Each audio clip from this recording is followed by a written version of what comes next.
はい、今日の話はね、絵の描き方のコツを教えてくださいっていう質問。このコツなんかないんですよ。もう世の中に描き方っていうのは大量にあるんですよ。で、それらを実行して自分流にある程度体得した瞬間がそれがコツなんですよ。ね。なので微妙にみんな違うはずなんですよ。僕はかなり言語化して説明してる方だと思います。無理、これ以上は。コツはない。たくさん書け以上。自分で書いたものがコツです。で、自分なりにこれ書いてみてなんか分かってきたぞとかっていうのって、実際僕の説明聞いたところで見ただけで分かりますか？いや、分かんないでしょ。自分で実行しないと何も分かんないんですっていうのはね。だからまず実行しなきゃダメなんですよね。まず見る、何度もやる、作品で活かしてみる、あるいは何も見ずにやってみる、そしてまたよく見る。これ繰り返すだけ。覚えた瞬間にはもう無意識にできることだから、体に染みついてることなんですよ。なので本来的には分かったって思う瞬間なんかないんですよ。これがね、コツのやつの教えてくれのやつの人はですね、分かんないんですよ、この意味が。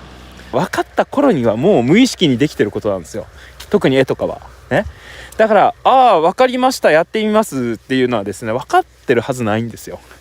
だって書いてないでしょ。そういえば前できなかったことが、描けなかった絵が気づいたら描けてる。それがようやくこれが分かったっていう状態なのかもしれないとね、分かった状態なのかもしれないっていうのが正解です。分かりましたなんて分かるわけないだろうって。返信してめちゃくちゃ上手い人になりましたなわけあるかってそう一言聞いて10キロ痩せましたなんてことあります？痩せるためには日頃からの生活習慣見直して、あるいは散歩して運動して食事をいろいろ見直して、ありとあらゆるものを見直して徐々に変化していくもんなんじゃないですか。72時間描き続けたところで人は上手くなりませんもっと日常的に1日 1,2 時間あるいは 2,3 時間どういう風に使うのか、考え方、取り組み方からですね見直して、時間かかんだよね、絵の描き方っていうのは。お手軽にお気軽にですね、なんか覚醒はしません。その入り口やきっかけはできるかもしれない、それでね。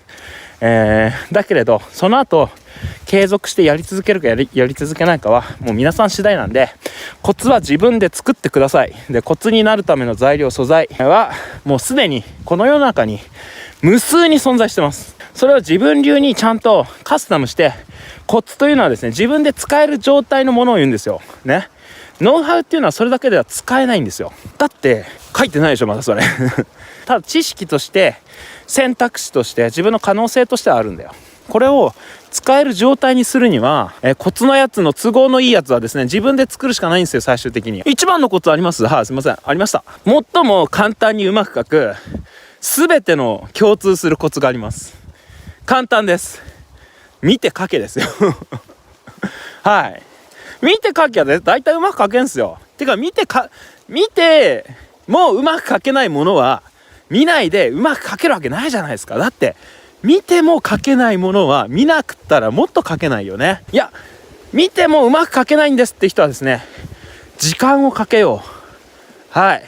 そして目の前にあるものを正確に写し取るための手順を踏もう。はい。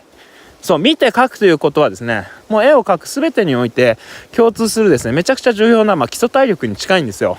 他人のうまい技術を吸収するときにもね、そして資料を見るときにも、とにかく見るってことがめちゃくちゃ重要なんですよ。ちゃんと見てちゃんと描けたら無双ですよ。もう最強です。最強絵描きです。ですが、ほとんどの人は自分の思い込み、手癖などによって目の前にあるものすらちゃんと描けないじゃないですか。普通に考えてそれかけたら相当なもんです。一個一個ね、積み重ねていくしかないですね。いきなりスーパーマンはいないんで、人っていうのはね、見て描けばいいんですよ。それが最高のコツです。